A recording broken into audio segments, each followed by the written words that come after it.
العالمين، والصلاة والسلام على أشرف المرسلين سيدنا محمد بن عبد الله وعلى آله وصحبه أجمعين. أولا بالنسبة لمرصد المغرب ونهضة التطبيع بكل مكوناته الحقوقية والسياسية والنقابية التي أسسته قبل 10 سنوات من 2013 وإلى اليوم، نرحب بكل أخوات الإخوة الصحفيين المنابر الإعلامية في هذا اللقاء الذي ارتأينا في المرصد أن نعقده بعد ما تابعناه جميعا وتابعه الرأي العام المغربي من موجة شيطنة واستهداف للمرصد المغربي ونهضة التطبيع في شخص رئيسه الدكتور أحمد ويحمان، وفي شخص مناضلاته ومناضليه أيضا بتهم بئيسة أقل ما يقال عنها أنها تهم فارغة وساقطة وتدخل في إطار الشيطنة الخادمة لأجندة التطبيع والصهيونة والاختراق الصهيوني التطبيعي للمغرب تحت عناوين وطنية، تحت عناوين الاتهام بالعمال الأجنبي، الاتهام بالخونة وبالخيانة العظمى، والاتهام بخدمة أجندة الانفصال، بينما المرصد المغربي ونهضة التطبيع بمؤسساته ومؤسسيه وهم بالمئات، تقريبا 290 شخص من شخصيات هذا الوطن قبل 10 سنوات ولا يزالون خلف هذا المرصد ومعه، هم من أكثر الناس وهم من أبناء هذا الوطن، المدافعين عن القضايا الوطنية، المدافعين على ثوابته الوطنية التاريخية الحضارية، وعلى رأسها الوحدة الوطنية والوحدة المجتمعية والوحدة الترابية. فأن يتم استهداف المرصد بالتهم المناقضة لهذه الثوابت فهذا كما قلنا يدخل في إطار الشيطان والاستهداف. فقررنا في المرصد بعد عودة الأخ أحمد ويحمان من جنوب أفريقيا بعد مشاركته القيمة في المؤتمر الخامس العالمي في جوهانسبورغ للتضامن مع الشعب الفلسطيني، قررنا أن ننظم هذه الفعالية، هذا اللقاء الصحفي، تنوير الرأي العام حول هذه المسألة، وارتأينا أن يكون هذا اللقاء بعد الفعالية الشعبية الضخمة والتي كانت على رأسها المسيرة الوطنية يوم الأحد الماضي في اليوم العالمي لحقوق الإنسان ضد محرقة غزة ومن أجل إسقاط التطبيع. فلم نريد أن يكون هذا الموضوع هو الذي يأخذ باهتمامنا وانشغالنا وفعالياتنا، ولكن قلنا حتى تمر المسيرة وتمر الفعاليات الأصلية الحقيقية التي حولها نشتغل، ثم نمر إلى التعاطي مع هذه الحملة البائسة. نقدم الدكتور أحمد ويحمان ليقدم تصريحه الصحفي، وبعدها نفتح الباب لمداخلاتكم وتساؤلاتكم. فالكلمة للدكتور أحمد ويحمان.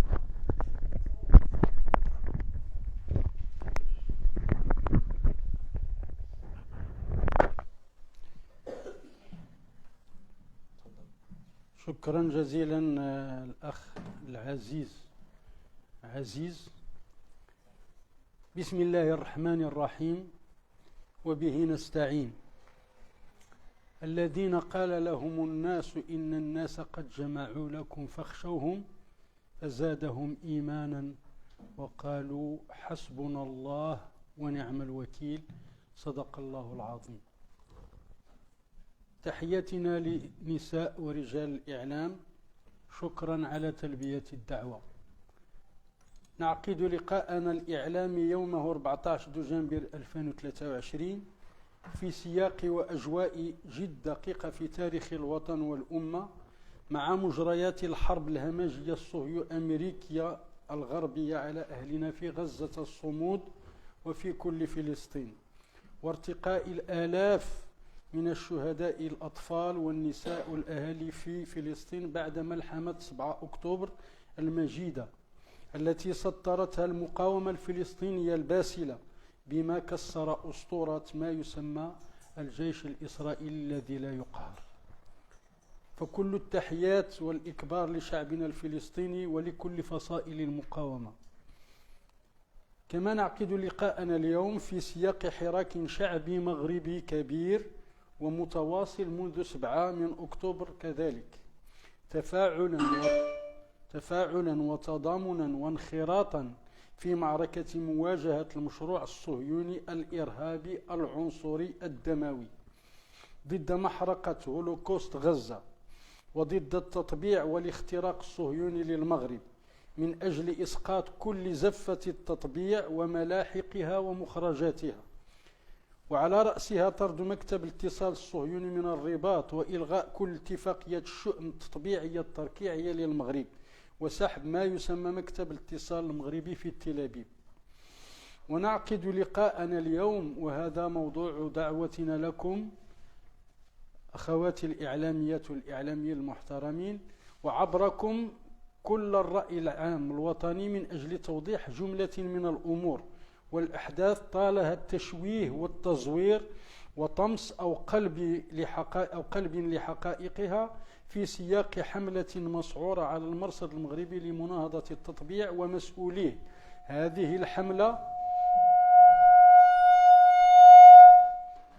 الحملة التي انتقلت بوتيرة سريعة إلى مستويات قياسية في الهستيريا والكذب والتضليل والاختلاق والتحريض، حد المطالبة بالمتابعة بالخيانة العظمى، لا سيما بعد مشاركة رئيس المرصد في الملتقى الدولي الخامس للتضامن مع فلسطين في جوهانسبورغ بجنوب إفريقيا خلال الأسبوع الأول من الشهر الجاري. الحملة المسعورة ضد المرصد ومسؤوليه في سياقها الحالي ليست جديدة بالمناسبة، فقد سبقتها فترات كانت فيها أجندة الاختراق الصهيوني بأصلائها والمناولين لديها، أي العطاشة كما كنسميهم بالدارجة، أشد ضراوة بلغ أداؤهم فيها حد الاعتداء الجسدي المباشر، بل والتهديد بالقتل والشروع فيه لولا ألطاف الله. وقعت جامعة وكلية العلوم ببني ملال قبل فترة، فضلا عن سيل من الشكايات الكيدية المختلفة التي بعضها محفوظ لدى الجهات المعنية، وبعضها الآخر تم تحريك مسطرة الاستماع لنا بموجبها لدى السلطات الأمنية والقضائية. هذا دون الحاجة إلى التذكير بواقعة أرفود سنة 2019 والاعتداء المقرون بالاعتقال لشهر بسجن تشكى الصحراوي بالراشدية في حكاية معرض التمور الدولي المعروفة. لكن الجديد اليوم هو حجم الكذب والاختلاق والتحريض والغباء كذلك في ربط المرصد المغربي لمناهضة التطبيع ورئيسه وأعضائه المناضلين بأسطوانة عداوة الوطن وخيانته وخدمة أجندة الانفصال بالصحراء إلى آخره. كان رأي المرصد ورئاسته بالخصوص في الواقع هو تجاهل هذه الحملة والتعامل معها على أنها استمرار لصراعنا اليومي المتواصل مع جوقة الطابور السادس من مناولي عطاشة أجندة الاختراق من تنظيم ما يسمى محب إسرائيل في المغرب الكبير، وشبكة ضباط الموساد وأعوانه العملاء العاملين في المشهد الإعلامي وشبكات التواصل بالمغرب، من أزلام شبكة بروز مادي ويزمان ودكتوري قال بنون وعنات ليفي وعصابة ما يسمى تيار كلنا إسرائيليون المعلومة. لكن تأكيد عدد من الفاعلين السياسيين والنقابيين والحقوقيين وكذا إلحاح عدد منكم رجال الإعلام ونسائه علينا بضرورة توضيح الأمور للناس جعلنا ننزل عند رغبتهم وندعو لهذا اللقاء. وعليه فإنه يهمنا أن نوضح هنا عددا من النقاط التي طلب منا توضيحها، ونحن رهن الإشارة في أي شيء آخر يتطلب الإضاءة عليه فيما لم يتم تناوله في هذا التصريح. أولا، بالنسبة لمشاركة المرصد في مؤتمر جنوب إفريقيا، بالنسبة لمشاركة المرصد في مؤتمر جنوب إفريقيا، لقد توصل رئيس المرصد بدعوى شخصية من السيد مانديلا حفيد الزعيم نيلسون مانديلا، وباسم البرلمان الجنوب إفريقي والحملة العالمية الدولية للحضور والمشاركة في أشغال الملتقى الدولي الخامس للتضامن مع فلسطين أيام 3 و4 و5 من شهر دجنبر الجاري. والذي كان تحت شعار نيلسون مانديلا وفلسطين مواجهة العنصرية حتى التحرير. كانت جنوب إفريقيا قد حققت نوعا من الإجماع بين الحكومة والمعارضة في إصدار قرار يقضي بإغلاق سفارة كيان الاحتلال الصهيوني وطرد بعثته الدبلوماسية، وصادق البرلمان معارضة وأغلبية على القرار. بل إن هذا البلد لم يكتفي بهذا القرار، وكان ضمن البلدان التي أحالت جرائم الإبادة الجماعية لحكومة الكيان لدى محكمة الجنايات الدولية. من هنا لم يكن ممكنا إلا الاستجابة لهذه الدعوة لمؤتمر دولي كبير في إطار التزامنا بالقضية الفلسطينية التي نعتبرها قضية وطنية في مستوى قضايانا الوطنية الأخرى. كيف لا وبها مصر رسولنا الكريم ومعراجه إلى سدرة المنتهى، المسجد الأقصى المبارك الذي يسعى الصهاينة عقديا واستراتيجيا لهدمه وبناء الهيكل المزعوم مكانه. في المؤتمر الذي تمثل فيه العالم كله بكل قارته الخمس، حضرت النخبة الأممية من قيادات سياسية وروحية، زعامات قادة نقابيين وحقوقيين وفاعلين مدنيين ووزراء وبرلمانيين سابقين ومفكرين وإعلاميين وفنانين ورجال الدين من الديانات السماوية الثلاث. كان المغرب ممثلا بالمرصد المغربي لمناهضة التطبيع وحده في شخص رئيسه، وقد قام بواجبه كما يقتضي الواجب ذلك منذ الجلسة الافتتاحية، مرورا بأشغال اللجان المختلفة وخلال المسيرة وتسليم الرسالة للحكومة في مدينة بريطوريا، وفي صياغة البيان الختامي للمؤتمر حتى آخر فعالية من فعاليته. وفي كلمة المرصد بالمؤتمر، وكذا خلال جولة مع المناضل مانديلا ونقاش معه، تم الحرص على لفت الانتباه للمخططات الصهيونية والغربية الاستعمارية بمنطقة شمال إفريقيا وأقطار المغرب العربي المستهدفة بالتفتيت والانفصالات. تجدون عندكم في الملف نسخة من المداخلة الكاملة في المؤتمر. وخلصت كلمة المرصد إلى أن الاختراق الصهيوني والتطبيع معه من جهة، ومخطط التفتيت والانفصالات من جهة ثانية، وجهان لعملة وعنوان واحد اسمه خراب منطقتنا لا قدر الله، وهو ما يجب أن لا نسمح به كأفارقة أحرار ورثنا رسالة التصدي للاستعمار والاستغلال والميز العنصري.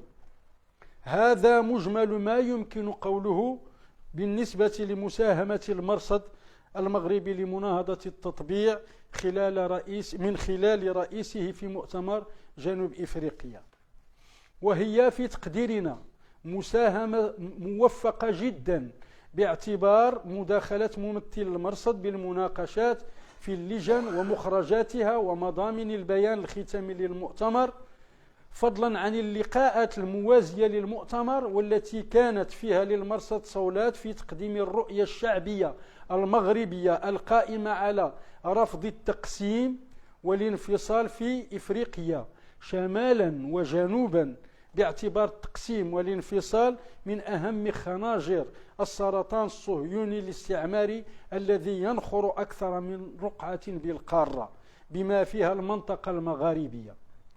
وللإشارة فقد قامت الحملة المسعورة للطابور السادس ضد المؤتمر عبر استغلال نشرنا لخبر مشاركتنا بالمؤتمر ولقائنا بالسيد مانديلا ومحاولة سدنة هذه الجوقة الركوب على صورة رئيس المرصد معه لصناعة بروباغندا مفادها أن المرصد المغربي ورئيسه قد صار من أنصار الانفصال بالصحراء وخيانة الوطن بخدمة مانديلا إلى آخره. في صورة جد بائسة سقط فيها عملاء أجندة التطبيع والصهينة بالمغرب، أبانت عن مستوى حقارة الجهات الراعية لهم ومستوى خواء أسطوانتهم المكشوفة بحقنا وبحق كل مناهض التطبيع بالمغرب، والذين هم أشد الناس غيرة ودفاعا ووفاء للوطن الموحد الناهض بشعبه المقاوم للاستعمار وللتقسيم والصهيونية كأجندات متحالفة عبر التاريخ المعاصر. هذه الحملة المسعورة التي علمت بها فعالية عالمية مشاركة هناك بالمؤتمر في جوهانسبورغ، والذين أغضبهم الأمر وحاولوا إصدار بيان تضامني مع العبد الفقير، لكننا رفضنا ذلك بشكل حازم باعتبار أن الأمر لا يستحق أولا، ثم باعتبار أنه كان سينقلب وبالا على المغرب في المؤتمر بما يجعل بلادنا في موقع بائس بين الجنسيات المشاركة أمام الإعلام الإفريقي والعالمي، وهو ما لا نقبله أبدا، حيث قامت رئاسة المرصد باستيعاب الأمر وإقناع الجميع بطبيعة هذه الحملة وخلفياتها وجوقتها وعدم الحاجة إلى إصدار أي بيان بهذا الشأن. ثانيا بالنسبة لخلفية الحملة وأساليبها نود أن نوضح ما يلي.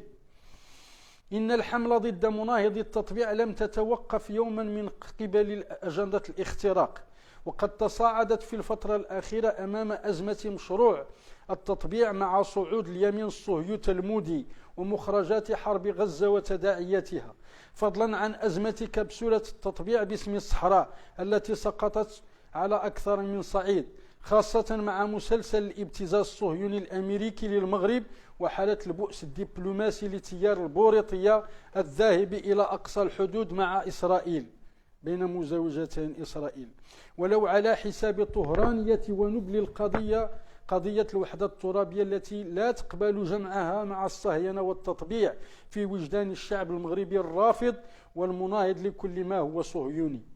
تأتي هذه الموجة المسعورة الأخيرة في سياق انفضاح المشروع التخريبي الصهيوني مع معركة طوفان الأقصى التي جعلت المغاربة يعودون إلى كل ما كان ينبه إليه المرصد المغربي لمناهضة التطبيع من مخططات رهيبة للأجندة الصهيونية وأدواتها، لا سيما في الشق المتعلق بالتآمر على المغرب والسعي لتمزيق وحدته الترابية وتماسكه المجتمعي وإشعال نار الفتن الإثنية والعرقية والمناطقية فيه لتفكيكه إلى كيانات متناحرة، وكذا إلى تكريس الضغينة بين الشعبين المغربي والجزائري وقطع كل العلاقات بينهما في أفق إشعال الحرب بينهما لن تبقي ولن تذر، حتى يسهل بعد ذلك إعادة تركيب المنطقة كلها وفق أجندة مصالح الكيان الصهيوني والشركات الاحتكارية العالمية المتنافسة على نفط وغاز وفوسفات وذهب وليثيوم وكل مقدرات منطقتنا. ولأن المرصد المغربي لمناهضة التطبيع في طليعة الائتلافات الفاضحة لهذا المشروع التخريبي الخطير، سواء في ملف الصحراء المغربية أو في تداعية ملف الريف، وما تم حياكته هنا أيضا من حكاية بائسة بحق المرصد المغربي ورئيسه باستغلال معتقلي الريف لصناعة شيطنة مزدوجة لشخصنا المتواضع مع الانفصال بالصحراء ومع اتهام حراك الريف بالانفصال بالشمال. فإنه من الطبيعي أن يكون في الكوليماتور الصهيوني وأدوات هذه الأجندة، لا سيما بعد تأكد عموم المغاربة من صحة ملفات التآمر الصهيوني على المغرب وطنا ومجتمعا ودولة على حد سواء. هذه الملفات التي قدمها المرصد موثقة وبالأدلة القاطعة، وقد اشتد سعار الأجندة ومناوليها خصوصا بعد كشف المرصد لعدد من تسللات التخريب من قبيل التسرب لمؤسسة الأوقاف والشؤون الإسلامية واستهداف رموز الدولة نفسها وملف المدعو محمد العلوي وجمعية ما يسمى مولاي علي الشريف وألاعب المدعو جاكي كادوش، وكذا مكتب الاتصال الصهيوني أيام زلزال الحوز مراكش، والوقوف عند وكر حي الرياض بالرباط بتجنيد عملاء الصهاينة باسم الأمازيغية ضد الدولة، وما يسمى ملتقى توحيد الهياكل لأزولاي. هذه الملفات كلها التي انتهت لانفضاح كل شيء تماما مع كلنا إسرائيليون، والمغرب مملكة مقدسة لبني إسرائيل. إن فتح المرصد لكل هذا التآمر وتأكد وتفاعل المغاربة مع هذا الخطر بما يلزم من إلحاح بضرورة إلغاء أو الإسراع بإلغاء التطبيع وإغلاق مكتب الاتصال الذي حوله المجرم جوفرين إلى وكر لاغتصاب المغربيات وتدنيس شرف المغرب، هو ما ذك سعار الحملة على المرصد ومسؤوليه. فشاهدنا أدوات عطاشة الموساد والاستخبارات الصهيونية المختلفة ينطلقون في هذه الموجة الجديدة من استهداف المرصد ومسؤوليه. وهكذا تتالت الدعاوى القضائية والشكايات الكيدية ضد رئيس المرصد، وخرجت عدة أبواق في فيديوهات ومقالات بين مزدوجتين. المقالات كلها أكاذيب واختلاقات وادعاءات وقلب للحقائق وتلبيس الحق بالباطل لتمرير تأويلات الكيدية إلى آخره من البروباغندا التي تعلموها في مكاتب عفير جندلمان مستشار نتنياهو المكلف بتجنيد العملاء، والعقيد عيران ليرمان العقيد في جيش الحرب الصهيوني عيران ليرمان رئيس منظمة جيس الصهيونية العالمية.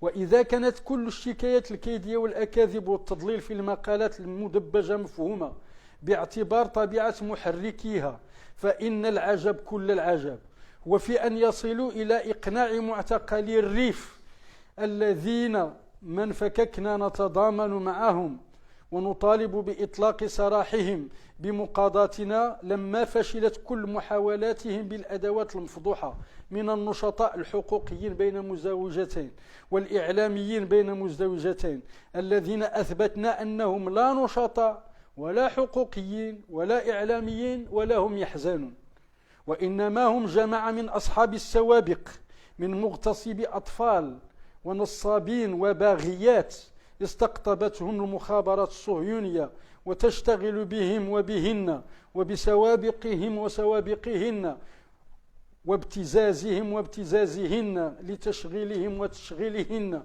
في أجندتها. ثالثا وأخيرا في حكاية أخبار الأمر باعتقال وحمان في صورة جد بائسة عن سعار جوقة عملاء صهيون بالمغرب، تفاجأ المغاربة والفاعلون الحقوقيون بالضجة المصطنعة من خبر أمر السيد عبد اللطيف الحموشي مدير عام الأمن الوطني ومدير مراقبة التراب الوطني باعتقال أحمد ويحمان بسبب مشاركته في مؤتمر جنوب إفريقيا وخدمة أطروحة الانفصال إلى آخره إلى آخره.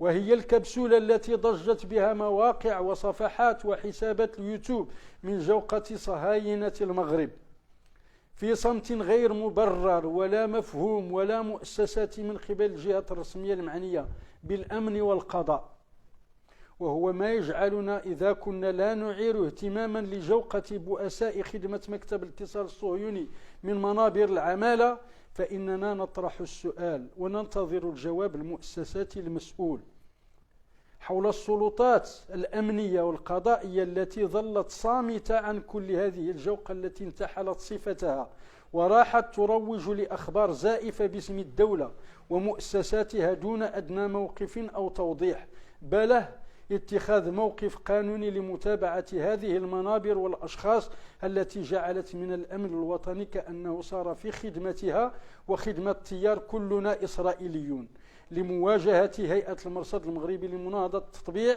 وتخوين مناضلها وشيطنتهم الممنهجة التي قد تهدد سلامتهم وأمنهم وسلامة وأمن عوائلهم، وهو ما نحتفظ فيه في الحق باللجوء إلى المساطر ذات العلاقة.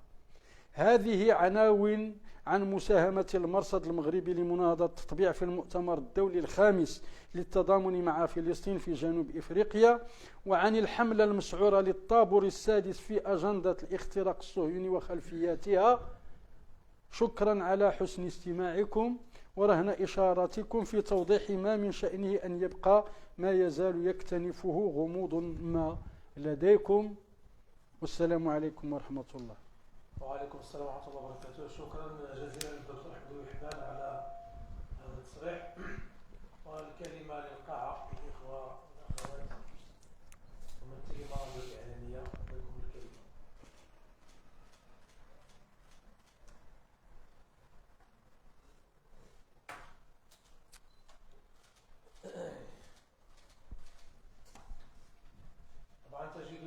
قراءة الملف السلام عليكم من مداخلة الدكتور وحمان في ملتقى جوهانسبورغ وطبيعة موقف المرصد التي لا تحتاج مواقف المرصد إلى بيان، ولكن في إطار تنوير الرأي العام حول طبيعة مشاركة المرصد في هذا الملتقى الهام جدا، والذي بالمناسبة باسم المرصد نحيي الدكتور أحمد وحمان على مشاركته باسم المرصد ومكوناته. السي أحمد عنده إدمان في التواضع، عنده واحد الإدمان في التواضع، وهو ما لا نتفق معه، ما لقيصر لقيصر وما لله لله. الدكتور أحمد وحمان لما راح إلى جنوب أفريقيا واعيا بكل ما قد يثار من قبل جوقة متصهلين المغرب، ولكنه راح إلى هناك في إطار مهمة وطنية شعبية حقوقية بكل مسؤولية وكل وفاء، أولا لقضايا الوطن، ثم في الموقف المسؤول المطلوب من القضية الوطنية الثانية اللي هي قضية فلسطين. وأكاد أقول أن رسالة حضور وحمان في جنوب أفريقيا كانت تقارب 80% من أجل قضايا وحدة شعوب أفريقيا، وطبعا على رأسها الشعب المغربي، و20% ما يمكن أن يقدمه كفاعل حقوقي لفلسطين، بدليل أن فلسطين لا تحتاج إلى التضامن، هي تحتاج إلى الانخراط في الدفاع عنها، ولا تحتاج إلى التضامن لأن عندها مقاومتها الباسلة وشعبها وأمتها وربها. لكن حضور الفعاليات الحقوقية المدنية في عنوان المرصد ومكوناته، المرصد راه ماشي وحمان كشخص، المرصد راه مكونات، قلت في الكلمة الأولية على الأقل مؤسسين أكثر من 290 شخص وشخصية من طيف واسع من الفعاليات الحزبية والنقابية والفنانين والعلماء والحقوقيين والشخصيات المستقلة الاعتبارية في البلد. فشخصنة المرصد في وحمان هو عملية بئيسة من طرف هؤلاء، وتشويه سمعة وحمان وعبره تشويه كل المرصد والمؤسسين، هو عملية ساقطة لخدمة أجندة الاختراق الصهيوني التطبيعي باسم الوطنية وقضية الصحراء، طالما أصبحنا في هذه الثلاث سنوات الأخيرة أمام هذه الزفة البئيسة التي تربط التطبيع الهابط بقضية عادلة هي قضية الصحراء، لمحاولة تقديس التطبيع وتدنيس الصحراء، تقديس إسرائيل وشيطنة فلسطين، تجميل العملاء وترميزهم في البلد مقابل شيطنة المناضلين الأصلاء اللي ما يحتاجوش كل مرة يبينوا على موقفهم الوحدة الترابية أمام أزلام ما عندهمش ديان وشبكة بروس مادي ويزمان ومكتب الاتصال الصهيوني من تيار كورونا إسرائيليون. هذا فقط للإشارة.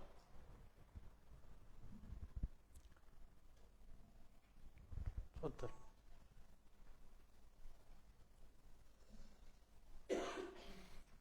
في انتظار أن يكون سؤال أو طلب إضافة.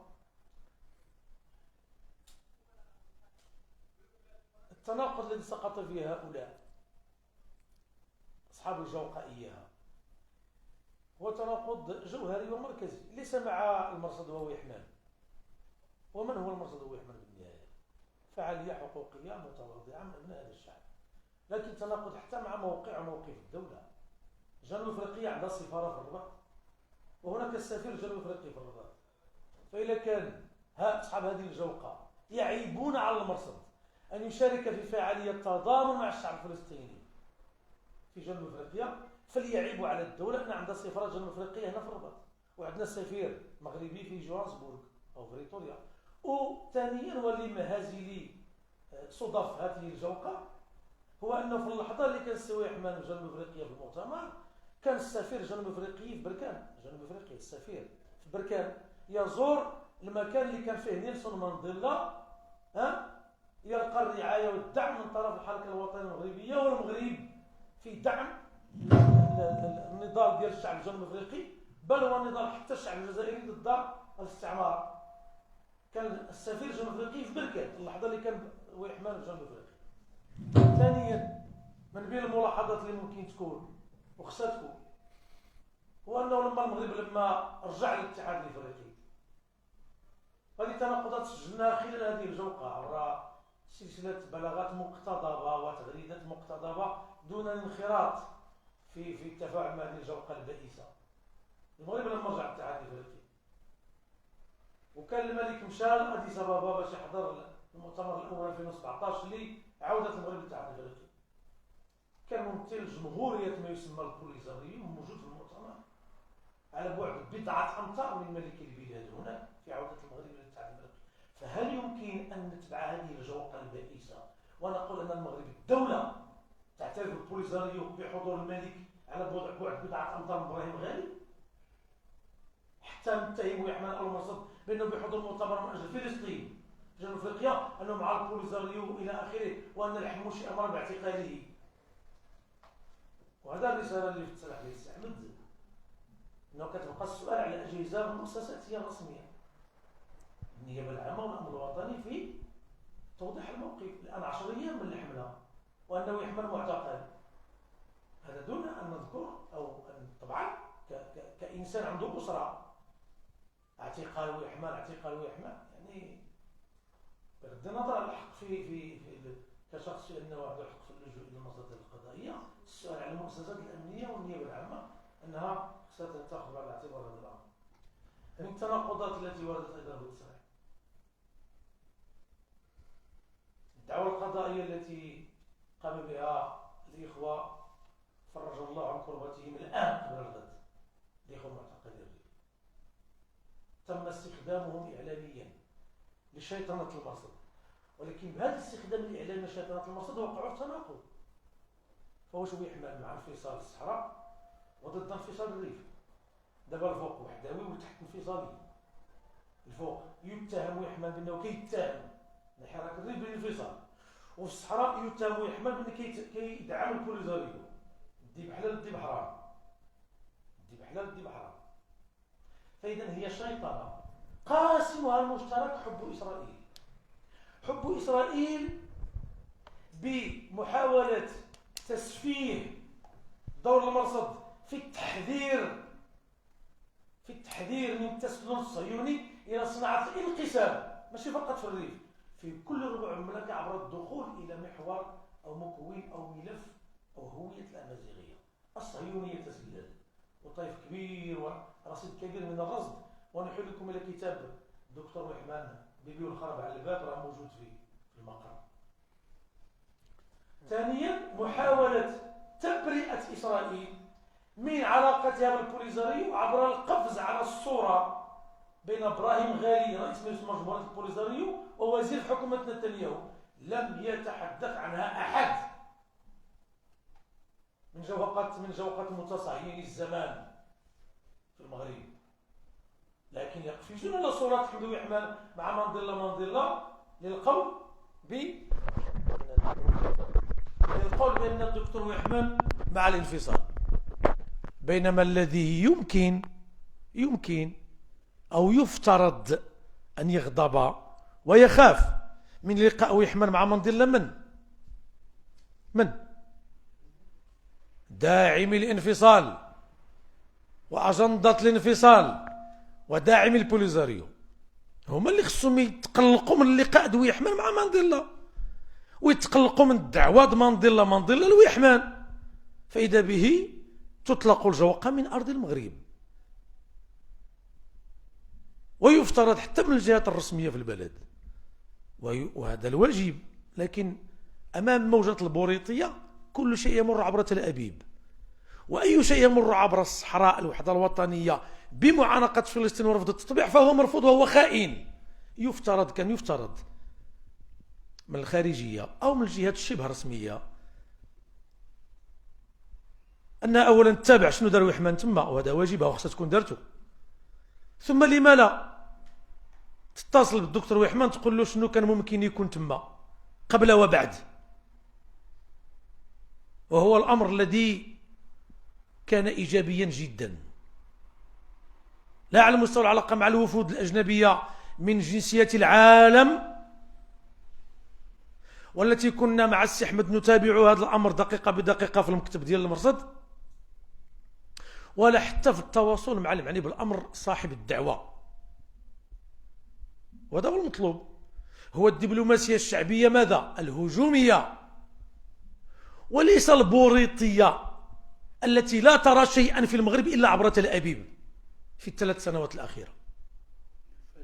أتمنى أن يكون هذه الرسالة واضحة وواصلة، وأن الجهات المعنية في آخر نقطة في التقرير في التصريح فيما يتعلق بانتحال الصفة الضبطية والكلام باسم المدير العام للأمن الوطني والمدير العام لمراقبة التراب الوطني في شخص السي عبد اللطيف الحموشي بأنه أمر باعتقال ويحمان. نتمنى أن يتم اتخاذ اللازم، لأنه واجب. الجوقة جوقة نعرفهم، بؤساء بلداء أغبياء، لكن المؤسسة كاينة، وقد قيل عنها أنها أمرت باعتقال مواطن مغربي. نطرح السؤال بالمقابل، لو أن هذه الجوقة أو غيرها قالت العنوان الآتي: عبد اللطيف الحموشي يأمر باعتقال أزولاي مثلا، أزولاي مواطن مغربي ويحمل مواطن مغربي، هل المؤسسة الأمنية والقضائية غتبقى ساكتة؟ ما تبقاش ساكتة. الحموشي يأمر باعتقال الرقراقي مدرب المنتخب الوطني، غتبقى المؤسسة ساكتة؟ الحموشي يأمر باعتقال جاكي كادوش، غتبقى الجوقة ساكتة في الإعلام أو المؤسسة الأمنية ساكتة والقضائية؟ لكن ويحمان غير قول عليه وزيد وانتحل الصفة الضبطية والصفة الأمنية وقول أمر الحموشي باعتقال ويحمان. نحن إزاء ميوعة بائسة تقودها الجوقة ومن وراءها من الصهيو إمارات ونكهة البترودولار في بعض منابر الإعلام البائسة في البلد، ولكن أيضا المسؤولية ديال الدولة والمؤسسات. الصمت هنا ليس حكمة في هذا المقام، الصمت هنا ليس حكمة. ثانيا كإخبار فيما يتعلق بما روج وويحمان في جوهانسبورغ بإعادة إحياء اللقطة ديال الأرفود، نخبر الرأي العام بأنه المجلس الأعلى للقضاء ألغى الحكم بإدانة ويحمان. محكمة النقد ألغت الحكم بسجن ويحمان وأحالته مجددا لإعادة المحاكمة من جديد. لماذا؟ لأنه الحيثيات الحكم والمعطيات والوقائع تبرئ ويحمان مما قيل عنه بأنه ضرب القيد. لكن الشيطنة والجوقة أرادت الركوب على إعادة إحياء 2019 في 2023، لكن على نفسها جنت براقيش، بغاو يشيطنوا ويحمان فإذا به سقطوا في فخهم. وقد نصحناهم، ويحمان مازال في جنوب أفريقيا، قلنا لهم في المرصد في تغريدات مقتضبة: لا تستدرجوا أنفسكم إلى فخكم بأيديكم. أما الآن فقد أعطيتم من المرصد فعلا من الصحة حقيقية كي يتوجه إلى الشعب المغربي الذكي، الذكاء الجماعي المغاربة اللي خرجوا في المسيرات الوطنية ضد التطبيع باسم الصحراء ومع المقاومة الفلسطينية. حياكم الله. تتميما لما جاء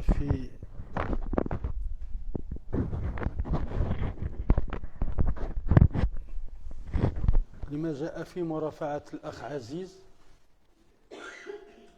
أريد أن أوضح بعض الأمور لها علاقة بالمؤتمر وتكذب كل ما قيل زورا عن المؤتمر، ولفق ونسجت على منوالها قصص التبس فيها الحق بالباطل. منها أولا حضور الانفصال وما سمي بالجمهورية الصحراوية في المؤتمر الدولي الخامس للتضامن مع فلسطين. أنفي نفيا قاطعا أي حضور للانفصال في المؤتمر، بل وحتى على مستوى الإنصاف. حتى ممثل الجزائر في المؤتمر لم يقل جملة واحدة ولا كلمة واحدة في حق المغرب، خلاف ما روج له من أكاذيب. بل كانت كلمة السيد عبد القادر بن قرينة كلمة مسؤولة، وهذه شهادة لله، مسؤولة في صميم الموضوع ولم تخرج عن الموضوع ولو بجملة واحدة. ثالثا، أريد أن أوضح أنه كانت على شفا متر واحد في أن يجلد المغرب في مؤتمر دولي كبير بفعل هذه الترهات وهذه الأعمال الخرقاء للطابور السادس بهذه الحملة التي شناها. وهذا ما أشرنا إليه في التصريح. ذلك أن المؤتمرين انتبهوا إلى هذه الحملة وجاءوا يخبرونني وكادوا يصدرون موقفا باسم المؤتمر، وكان غادي يتشروط المغرب شروطات بالصح لو أنه صدر موقف. وهناك جهات في الحقيقة تتربص، لكن لحسن الحظ وبفضل الله استطعنا أن نخرج من المؤتمر بدون أدنى الخسائر، وكان ممثل واحد هو الذي يمثل المغرب، بينما كانت وفود وأية استثمارات في مثل هذا المؤتمر.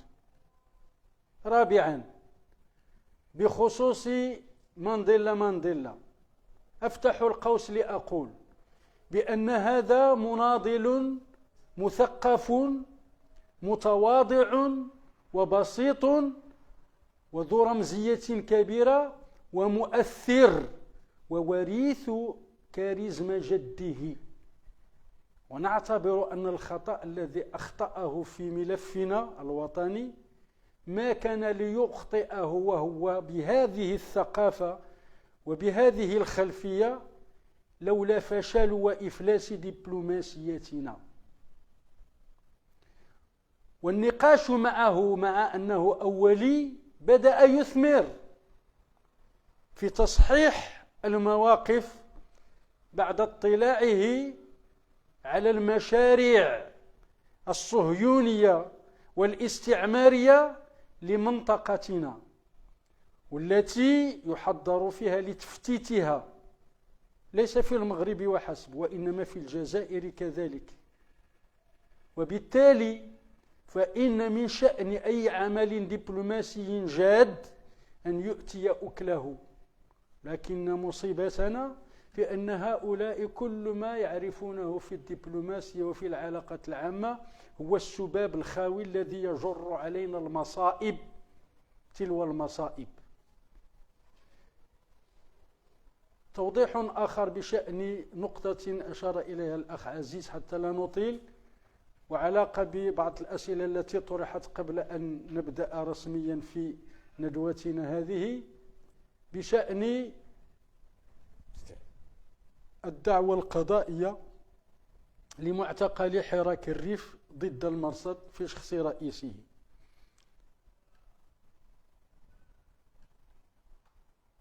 حقيقة حين طرح السؤال قبل أن نبدأ من قبل بعض الزملاء هل يمكن إدراج هذه الشكاية ضمن هذه الحملة؟ هذا السؤال.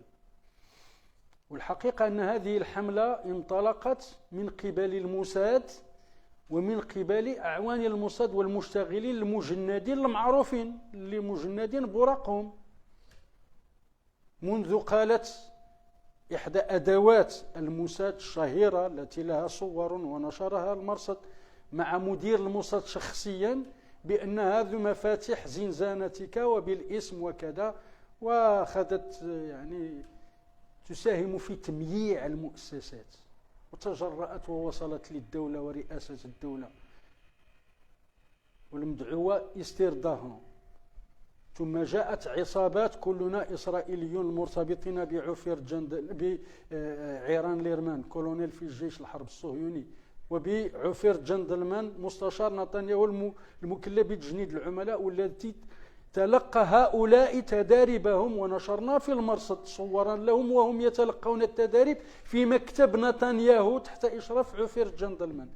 هؤلاء الذين بلغ الأمر بعد الاختراق للاقتصاد والثقافة والإعلام والذاكرة والأوقاف والشؤون الإسلامية إلى الدولة ولرئاسة الدولة، لأن وصولنا وكشفنا لهذه الأمور هي التي سعرتهم أكثر فأكثر، لا سيما بعد كشف ملف جين بن زكين ورفعها دعوة على الدولة المغربية وادعائها للعرش على أساس أنها بنت الملك الحسن الثاني وعندها 70 عام، لأن ماشي جين بن زكين اللي كتهضر، هذا الكيان كيهضر. وكذلك كلنا إسرائيليون، عيران ليرمان وجماعته، وكذلك المغرب مملكة بني إسرائيل. ما عندكش المجلة إياها، المجلة توجد في الأكشاك وغلافها وبالبنط العريض المغرب مملكة بني إسرائيل، وصاحب هذه المجلة هو المدعو عبد الله الفرياضي الذي تلقى التداريب في مكتب نتنياهو بإشراف عفير جندلمان. فليس اعتباطا أن تلتقي وتتقاطع كل هذه الملفات، وهي تعبير عن مشروع من خلال هذه الأدوات. بالنسبة لحراك الريف، للأسف قلنا ونؤكد أن موقفنا من هذا الموضوع هو تأكيدنا وتجديدنا لتضامننا مع معتقلي حراك الريف، ومطالبتنا بإطلاق سراحهم فورا. وكما قلنا لهم في البيان التوضيحي إثر تلقينا لخبر رفع الدعوة، نحن نتمنى أن نحاوركم قريبا وأنتم أحرار في بيتنا أو في مقر المرصد هنا لنتناقش في قضايا وطننا وأمتنا. ولذلك قلنا بأنه العجب كل العجب في أن يصلوا إلى إقناع من ندافع عنهم بأن يرفعوا دعوة ضدنا. كيف ندافع عنكم وأنتم في نظرنا عملاء للصهيونية؟ فهذه الأسماء كلها اللي رفعت دعوة حسب ما روجت هذه المنابر ندافع عنهم، مع أنه ما بيننا وبينهم حتى شي حاجة، بل بالعكس انخرطنا وكتبنا مقالات وتدخلنا في القنوات الفضائية المغربية والعربية والدولية للمطالبة بإطلاق سراحهم. فكيف وصلوا إلى إقناعهم واستعمالهم في هذه الألاعيب القذرة بعد انفضاح كل الشكايات الكيدية؟ لأن هذول اللي كانوا كيرفعوا بهم الشكايات الكيدية أثبتنا أنهم أصحاب السوابق، فيهم من اغتصب طفلا صغيرا وقضى محكوميته في السجن، وهو اللي رفع بنا الشكاية الكيدية لدى الفرقة الوطنية للشرطة القضائية، ثم اعتقل ثانية في حالة تلبس في مسألة أخلاقية إلى آخره، وهو مرتبط بالأجندة الصهيونية معروف مشهور بوراقه. ثم واحد آخر في السجن الآن اللي جرجرنا أمام المديرية ديال الأمن الوطنية بالرباط، ومعنا الأخ عبد المجيد الكحولي ووصلوا الصهد حتى هو باعتباره مدير الجريدة إياها اللي جرى معي الحوار، وها هو الآن بالسجن كان الصاب والقي عليه القبض في حالة تلبس وهو يبتز مستشارة جماعية بالفلوس. لينضاف هذا الملف إلى ملفاته الكثيرة، وهو أصحاب سوابق وراية سجون كما يقول الإخوان المصريين. وصار الكنيسة الصهيوني وجابوه ليدين الشهداء أمام المسجد الأقصى في الباب الذي استشهد فيها الشهيد إلى آخره. فلما انفضحوا كذلك اللي جرجرونا أمام المديرية الإقليمية لمدينة سلا وبني ملال وأرفوت إلى آخره، لما انفضحت هذه الألاعب ومحاولة جرجرتنا للمحاكمات التجأوا بشيطنتهم إلى أن يصلوا إلى معتقلي الريف ووشوشوا لهم، واستطاعوا للأسف أن يقنعوهم. لكي يقال بأنه هذا برا حراك الريف والمظلومية ديال الريف هم الذين يقاضون ويحمان وليصطف الجميع ضد المرصد وضد رئيس المرصد هذه المرة إلى آخره. فهذا يعني انكشف الأمر، ونتمنى من الإخوة في حراك الريف أن يراجعوا هذا الموقف المؤسف اللي ما غاديش ندخلوا في تفاصيله لأنهم الآن معتقلين، ولأن من نعنيهم، لأنه عندما قلنا بأن حراك الريف مخترق فنحن نؤكد ذلك ونتشبث به. هناك اختراق لعملاء الموساد لحراك الريف، لكننا دخرتنا في حراك الريف على أنه حراكنا جميعا وليس حراك الريفيين وحدهم. ولكن من نعنيهم بالمخترقين فيما يسمى قيادة الريف معروفين، ومنهم واحد هددنا بالقتل، وموجود الفيديو ديالو يهددنا بالقتل. لماذا؟ لأنه اعتبر أن لفنا صديقنا المرحوم أحمد المرابط في العلم الفلسطيني، علما بأن زوجته أخروا الجنازة حتى نصل أنا والكاتب العام للمرصد، ووقفت زوجته سيدة خديجة الإدريسي أرملة السي أحمد المرابط وسط الجماهير الحاجة إلى جنازته، وقفت لتقول لنا: يا سي أحمد، لقد أسلم الروح فجر اليوم والكوفية الفلسطينية ملفوفة على رقبته. وهو الكاتب الخاص للبطل الأممي محمد بن عبد الكريم الخطابي. فلأننا لففنا جثمانه في العلم الفلسطيني ونحن نودعه، اعتبروا هؤلاء المدعون لقيادة حراك الريف أننا لوثنا جثمانه بعلم فلسطين. هؤلاء وغيرهم هم من نقصد بالمخترقين وبالاختراق لحراك الريف. فكيف انطلت هذه المسألة على معتقل حراك الريف وأقنعوا بأن يرفعوا دعوى قضائية ضدنا بعدما فشلوا بأصحاب السوابق المرتبطين بأجندة العمالة إلى آخره؟ فهذه الأمور يعني تعمدنا أن نوضحها حتى لا يبقى هناك أي التباس، علما بأن قناعتنا هو أن لا نضيع الوقت مع هؤلاء، لأن هؤلاء نعرفهم ولا يحركون بكل الشوشرة اللي نوضوها في العائلة والاتصالات والأصدقاء والمحامون، لا يحركون شعرة واحدة في رأسنا. لكن مع طلب وإلحاح الإخوة نزلنا عند رغبتهم لنوضح هذه الأمور. وإذا لم يكن هناك أي سؤال آخر نختم هذا اللقاء الصحفي. هل هناك من سؤال؟ إذن شكرا على تلبيتكم الدعوة وحضوركم لهذا اللقاء الصحفي اللي كان هو ان بوين دو بريس وماشي اون كونفيرونس دو بريس، لأن جينا نعطيكم التصريح. شكرا جزيلا.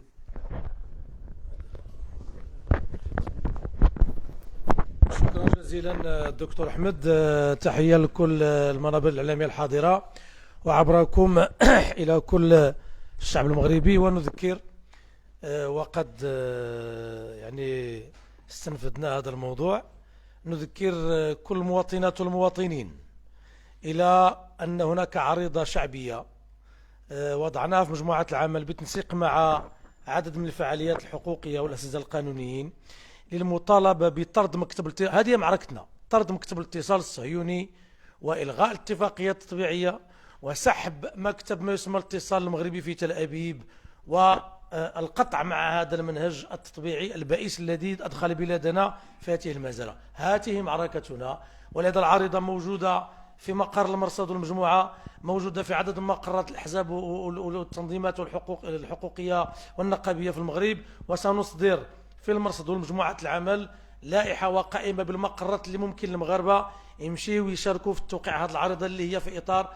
القانون 1444 والتي سنقدمها إلى الحكومة في إطار هذه المنهجية القانونية، في إطار وسيلة من وسائل الترافع والتعبئة الشعبية لكي نعبر قانونيا وفق هذه الآلية العارضة على ما تصدح به حناجر الشعب المغربي في كل وقفة المسيرة طيلة تقريبا الآن 67 يوما من عدوان الصهيوني على قطاع غزة، من أنه وجب إيقاف مكتب الاتصال إلغاء الاتفاقية التطبيعية وطرد الرسمي والنهائي لهذا الوكر الصهيوني. والسلام عليكم ورحمة الله وبركاته.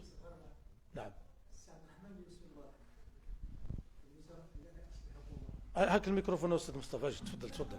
لا باش تسمع الصوت مزيان. هاك القاعة، أجي هنا حدا، أجي حدا يا أستاذ مصطفى، تفضل هنا. السلام الرحمن بسم الله الرحمن الرحيم. الحكومة وجيت واحد المجموعة من الدول محترفة في البوليزاريو وفتحانها السفارات وغيرها، فما بقاش هذه دول اللي ما خصناش نتعامل معها وما نقربوهاش، لأن المسألة بعض المرات كتكون غير الناس التفاهم وعدم التواصل أو بؤس في الدبلوماسية ديال دولة معينة. فقام واحد المجموعة من الاتصالات واستطاع يقنع واحد المجموعة من الدول في أمريكا اللاتينية وفي آسيا وإيران دول وتراجعت، وكاين دول ولو أن المغرب وصل اليوم على أكثر واحد المستوى من التوتر ما رجعش للبوليزاريو واقتنع طاح السعد الأحمد يوسف. جزاك الله خير أستاذ مصطفى. سي حسن، أنا لست صحفيا لهذا كثير الحضر الحضور ديالي دائم السي أحمد. حياك الله. أنا أحترم وأقدر السي أحمد. أجي السي الحسن حدايا هنا، أجي السي الحسن اليوبي من الفدائيين المغاربة. سنقسم ظهرك. أجي هنا يا أستاذ، أجي اطلع لحدي، اطلع لحدي. تفضل. مارس المقاومة والدفاع المسلح في حصار الروس وإلى جانب المقاومة الفلسطينية. أنا تنحيي السي أحمد وتنتقاطع معاه بشكل كبير في القضايا اللي تطرح بشكل واضح، والكلام الواضح دليل على التفكير الواضح في جميع القضايا المتعلقة بقضية فلسطين وقضية الوحدة الترابية وقضيات ديال الحراك ديال الريف. السي أحمد كان واضح. أنا السي أحمد تنخاف عليه لأننا تنخليه بحدو في الخندق الأمامي. خاصنا كلنا نكونوا مجندين في هذه المعركة هذه. عندنا موقف واضح في مسألة ديال الصهيونية ومسألة ديال الاختراق، يكون عندنا موقف واضح من التخاذل، ما يتمش المزايدة علينا في قضايا وطنية وفي قضايا قومية. قضية فلسطين قضية المغاربة من القرون الوسطى ومحطات كبيرة أن المغاربة كانوا فيها، ما يزيدش علينا شي واحد. قضية ديال الصحراء ما يزيدش علينا شي واحد فيها، وتنعرفوا تخاذل من مين. من 58 راه كان ممكن أن تكون تحرير ديال الصحراء. شكون اللي فشل هذه العملية هذه ديال جيش التحرير؟ نطرحوا هذه الأسئلة، خصنا نطرحوها، لأن تدبير ديال القضية ديال الصحراء تنعرفوا شكون اللي ورطنا في هذا المشكل الكبير، في هذه المتاهة الكبيرة. أنا تنحيي السي أحمد، تنحيي المرصد، وتنخاف رغم أن الآن الظروف ما بقاش خادمة في مصلحة هذا الطابور المتصهين، ولكن خصنا نرفعوا الجرأة كمؤثرين، كصحفيين، كمثقفين، كواعيين. نحيدوا أنا الصوت ديالي غيكون مسموع.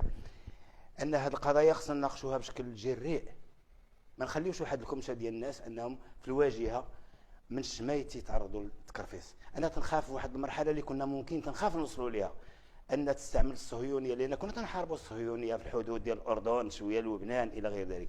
الآن الأدرع ديال الصهيونية وصلت عندنا المغرب، والخطير جيدا هو أنك نزاهة أنك تتحارب العدو ديالك هو تيبان في الخندق الآخر، والخطورة هو أن شي واحد تقول راه هو معايا في الخندق تتيجبدها معك جدارة الودان من اللور. هما هاد الطابور الخامس يولوا عندنا الآن. أنا وليت نخاف لأن هاد الطابور الخامس ينتقل، يظهر لنا طابور آخر يسحب الكواتم الصوت بكاتم صوت يجبدها معك. أنا تنحيي السي أحمد، تنحيي الرفاق، وأنا جيت هنا تنضامن مع السي أحمد لأن تنحترمه وتنقدره وتنعرفه صوت واضح وتفكير واضح في جميع القضايا. كل تحية. وما عندك ما تخاف، وأنت المقاوم الفدائي فلا خوف. كل تحية للجميع وإلى الأمام، ومعركتنا ضد الصهيونية وضد التطبيع مع الشعب المغربي إلى جانب الشعب الفلسطيني وأحرار الأمة. والسلام عليكم ورحمة الله وبركاته.